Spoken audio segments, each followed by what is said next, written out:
বলছে, বিশেষ করে বর কি বলছে? উত্তম কুমারের নায়িকা তো উত্তম কুমার সাথে পর্দা যদি প্রেম টেম হয়েছে, ঘোর কেটেছে?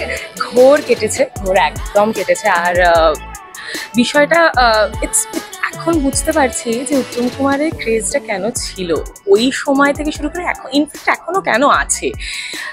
যখন দর্শককে দেখেছি, মানে আমি নিজে চারটে শো দেখেছি, জাস্ট কি অডিয়েন্সের মাঝে বসে আমি দেখেছি। সো প্রত্যেকটা সিনে যখন মানুষের, আমি আমার পুরো ফুল ফ্যামিলিকে নিয়ে গেছি, ইনফ্যাক্ট আমার শাশুড়ি, আমার মামা, সবাইকে। সো অ্যান্ড ওদের যেই এক্সপিরিয়েন্সটা, ইটস লাইক ধরো প্রথমবার দেখছে অ্যাজ এ উত্তম কুমারকে ওইভাবে আবার, মানে ইটস লাইক আমার মানে অল অফ দেম আর লাইক এইটা কিন্তু একটা ভালো জিনিস হয়েছে অ্যান্ড খুব ভালো লেগেছে আমাদের। মানে so I think that is the emotion that has flood through all the audiences and that's a blessing to have. দর্শকেরা তো তোমাকে জানালো যে কিরকম লেগেছে, তুমি যখন বসে সিনেমাটা দেখছিলে তো তখন মানে উত্তম কুমারের বিপরীতে এরকম ভাবে তোমাকে দেখানো যাচ্ছে, তখন সেই জিনিসটা কি ছিল তখন এখনই তারা না এক্স্যাক্টলি আমি তখন না, মানে আমার মনে আছে the first time I saw it was the প্রথম দিন যেটা স্ক্রিনিং হলো সেদিনকে। অ্যান্ড আমি না, আই রিমেম্বার ফার্স্ট হাফে আমি জাস্ট বেরিয়েছি হল থেকে and I started crying, like আমি লাইক এইটা হয়েছে, এটা this is happening and unbelievable একটা ফিলিং। ইটস জাস্ট কন্টিনিউয়াস, ওই শিহরণ হয় না, it's like full on continuous every scene happening. So I think ওটা খুব খুব সহজে পাওয়া যায় না, আমি পেয়েছি অ্যান্ড আমি ভীষণই কৃতজ্ঞ। একদম যায়, আমরা বুকের ক্যারেক্টার্সের সাথে প্রেম করি। আমার মনে আছে আমার ফার্স্ট এভার ক্রাশ ওয়াজ ভ্যাম্পায়ার ডায়েরি, মানে এখনো সে আমার ম্যাসিভ ক্রাশ হয়েছে।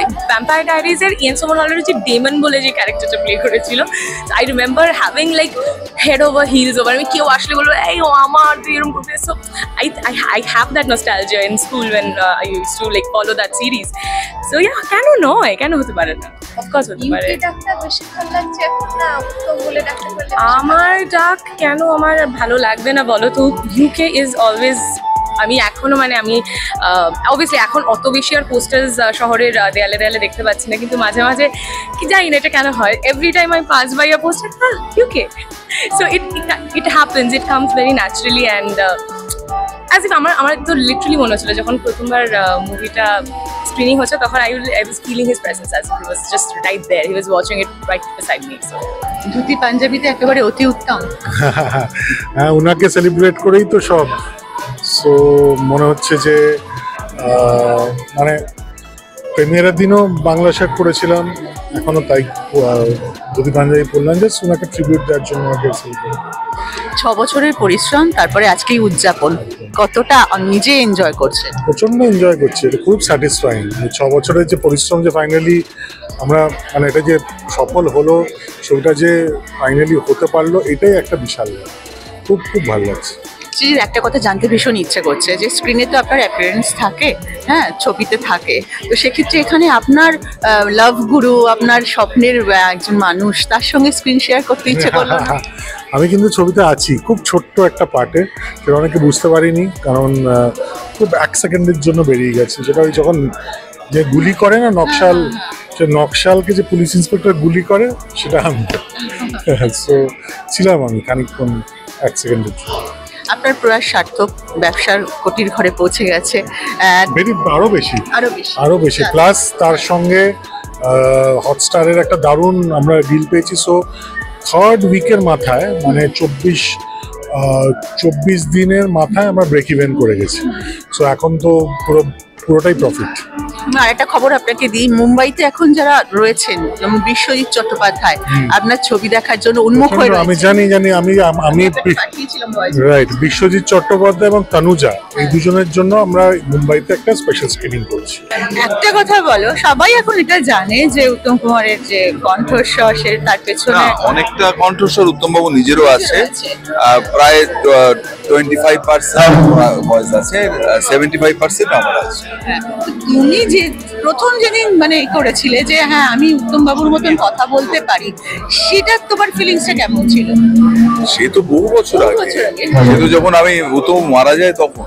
আচ্ছা আমি তখন স্কুলে মাস্টারমশাইদের আমি তখন এগুলো করতাম, তখন থেকে সেইটা আজকে দাদাগিরিতে আমার কাছে অনেকবার উত্তম কুমার উত্তম কুমার ছবি বিশ্বাস ভালোবাসি তো এদের। আমি রমাপ্রসাদ মনে খরা এই আমি যখন গানটা গেয়েছিলাম তখন আমার ধারণা ছিল না যে এটা করতে চলেছি। আমি শুনেছিলাম উত্তম কুমারকে একজনকে ভ্যালুসিনেট করে সেই নিয়ে একটা ছবি, এবং সেটা নিয়ে গান, সেটা নিয়ে সিনেমা, সেটার জন্য গান। কিন্তু পরবর্তীকালে যখন সিনেমাটা দেখলাম আর কি গিয়ে, আমি সুজিতকে ধন্যবাদ জানাই, ক্যামেলিয়া প্রোডাকশনকে ধন্যবাদ জানাই, সপ্তক সানাই দাসকে ধন্যবাদ জানাই, ধ্রুবজ্যোতিকে ধন্যবাদ জানাই। ওদের জন্যে আমার মানে যদি আমি একটা বায়োডাটা করি, আমার সিভি তৈরি করি, তাতে আমি এটা লিখতে পারবো যে I have dubbed a song in a film acted by Uttam Kumar. এটা আমার কাছে বিশাল বড় পাওয়া। আমি জীবনে কোনোদিন ভাবতে পারিনি যে উত্তম কুমারের ছবিতে আমি কোনোদিন গান গাইবো। সেটার জন্য অনেক অনেক ধন্যবাদ। অতি উত্তম দেখলে? হ্যাঁ, কেমন লাগলো? দারুণ লেগেছে। আমি প্রেমিয়ারে গেছিলাম, আর প্রেমিয়ারেই প্রথমবার ছবিটা দেখে আবার গেছিলাম দ্বিতীয়বার আমার বন্ধুদের সাথে। এতটাই ভালো লেগেছে। আচ্ছা, ইমাজিন ধরো উত্তম কুমারকে এরকম ভাবে তুমি পেলে তোমার প্রেমিক হিসেবে, কিভাবে প্রপোজ করতে? ঠিক রশনির যেই অবস্থাটা হয়েছিল ছবিতে, আরো খুব সুন্দর মিষ্টি ভাবে ইউকে বলে ডাকতো। আমি জানি না আমি কি করতাম, বাট উত্তম কুমারকে সামনাসামনি দেখার সৌভাগ্য হয়নি, এই ছবির মাধ্যম দিয়ে দেখেছি। বাট উত্তম কুমারকে প্রেমিক হিসেবে পেলে মানে তক্ষুনি আই লাভ ইউ বলে ফেলতাম, আর ভাবতাম না বোধহয় এত। সো আজকে অতি উত্তমের একটা উদযাপন চলছে, তোমার কেমন লাগছে? খুবই ভালো। এটা আমাদের ছবি, এবং আমাদের ছবি না হলেও কোনো বাংলা ছবি সাকসেসফুলি চললে খুবই আনন্দ হয় আমার। তো যেখানে তো আমি আছি, এবং এটা বাঙালি ইমোশন নিয়ে কাজ, তো সেটা ভালো করে চলছে, মানুষের ভালো লাগছে, খুবই আনন্দ লাগছে। এই দাদুর সঙ্গে অনস্ক্রিন তোমাকে শেয়ার করতে হবে, স্ক্রিন শেয়ার করতে হবে, তো এটা শুনেই ঠিক তোমার ফিলিংসটা কি ছিল? অবভিয়াসলি খুবই ভালো ছিল, কারণ ফার্স্টলি উনি তো সামনে থাকতেন না, কারণ সেটা হলে খুব নার্ভাস হয়ে যেতাম। তো পরে সেটাকে সুপার ইম্পোজ বা এখন জানি না কি বলে, রোটোস্কোপি করে যেভাবে আর কি জিনিসটা হয়, তো এটা এডিট করে পরে করা হয়েছে। তো ডেফিনেটলি নিজেকে একসাথে দেখবো একটা ফ্রেমে, সেইটা খুব আনন্দের ছিল। আর সেই প্রশ্নটা আবার করছি, যেটা হচ্ছে যে প্ল্যান চিটে সত্যিই যদি উত্তম কুমার আসতেন, তুমি কি করতে? আমি খুব নার্ভাস থাকতাম, আমি অবাক হয়ে, মানে কিছু probably I wouldn't have been able to say anything. এই যে তুমি এত সুন্দর করে সেজে এসছো, মানে এখন উত্তম কুমার থাকলে কি বলতেন? জানি না, উত্তম কুমার থাকলে ওনাকে কিছু বলতে হতো না, বাকি সবাই আমরা হাঁ করে ওনার দিকে তাকিয়ে থাকতাম আমার মনে হয়। তোমাকেও কিন্তু খুব সুন্দর লাগছে।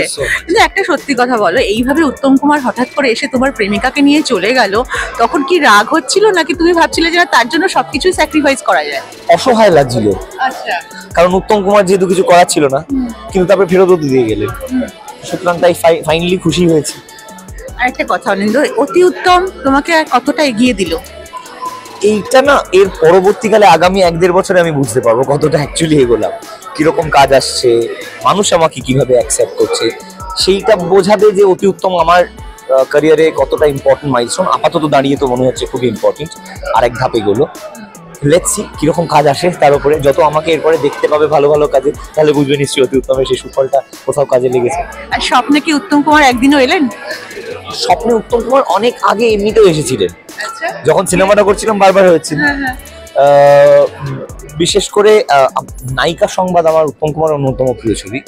যখন ওখানে উত্তম কুমার এবং অঞ্জনা ভৌমিক গাড়ি চালাতে চালাতে পাহাড়ি সান্যালদের বাড়ি থেকে ফিরছে, এবং জায়গাটার নাম জিজ্ঞেস করেন অঞ্জনা ভৌমিক, উত্তম কুমার বলেন মৌরিয়া, এবং বলেন সত্যি, বলেন না বানিয়ে বললাম।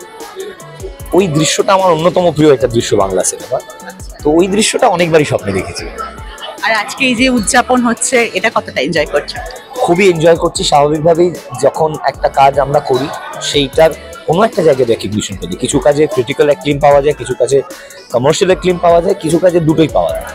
এহেন ক্ষেত্রে যেহেতু মানুষ রেসপন্ড করছে ইতিবাচকভাবে, তাই সেইটাই সবচেয়ে বড় উদযাপন, সেইটার এটা প্রতীক মাত্র। তুমি কি এখনো নস্টালজিক? বাঙালি তো নস্টালজিয়া কখনোই জানে না।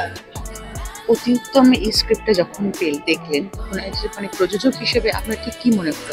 হ্যাঁ, প্রযোজক হিসাবে মনে হলো তখন তো করোনার জাস্ট ওই সময়টা চলছে, তো সিরিজ যখন আমাদের শোনালেন তখনই না মাইন্ডটা সেট করে নিয়েছিলাম যে এরকম একটা কিছু করব, এরকম একটা কাজ করা দরকার। আর ইনফ্যাক্ট ভারতবর্ষে শুধু নয়, পৃথিবীর ইতিহাসে এরকম একটা কাজ প্রথম, আর এরকম একটা লিজেন্ডারি ফিগারের সাথে মানে ওনার উত্তম কুমারকে নিয়ে কাজ করা এটা স্বপ্ন। তো সঙ্গে সঙ্গেই আমরা সবাই মানে আমি মিস্টার দত্ত দুজনেই ইয়েস করেছিলাম, কাজটা করবো, মনস্থিরই করেছিলাম। এই ধরুন এখন বাংলা ছবি নিয়ে নানা রকম কথা চলছে, বাংলা ছবির পাশে দাঁড়ান, বাংলা ছবির পাশে থাকুন। প্রযোজক হিসেবে আপনি এই কথাগুলো শুনলে ঠিক কি অনুভূতি হয়? প্রযোজক হিসাবে শুনলে মনে হয় অবশ্যই দাঁড়ানো উচিত। আর দেখুন, বাংলা ছবি শুধু নয়, মানে সামগ্রিকভাবে সমস্ত ছবির পাশেই আমাদের সবাইকে দাঁড়ানো উচিত, মানে অঞ্চল ভেদে নয়, মানে প্রাদেশিকতা নয়। তবুও বাংলার ছবির পাশে দাঁড়ান শুনলে তো নিশ্চয়ই ভালো লাগে বাংলা ছবির, আপাতত বাংলা ছবির প্রযোজক হিসাবে। বা অতি উত্তমের ব্যবসা কোটির ঘরে, তো প্রযোজক হিসেবে আপনার এই মুহূর্তটা কতটা উদযাপনের? হ্যাঁ, উদযাপনের তো বটেই। আর সত্যি বলতে কি, এই মুভিটা না আমরা ব্যবসায়িক সাফল্যের দিকে তাকিয়ে করিনি, এই মুভিটা আমরা করেছিলাম একটা ইতিহাস তৈরি হবে ভেবে। তো তার সঙ্গে তো এটাতে উপরি পাওনা, নিশ্চয়ই ভালো লাগছে, খুব ভালো লাগছে।